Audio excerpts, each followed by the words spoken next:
ఈరోజు పరిశ్రమలన్నీ ఓ పక్క పోతున్నాయి, టెక్నాలజీ అంతా ఓ పక్క పోతుంది, యూనివర్సిటీలో చెప్పే చదువు అంతా ఇటో పోతుంది, అక్కడ సిలబస్ వేరే రకంగా ఉంటుంది.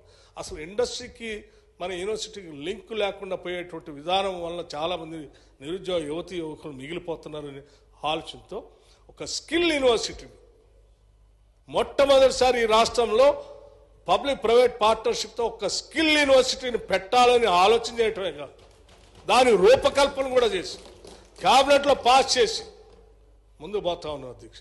ఇది అద్భుతమైనటువంటి కార్యక్రమం.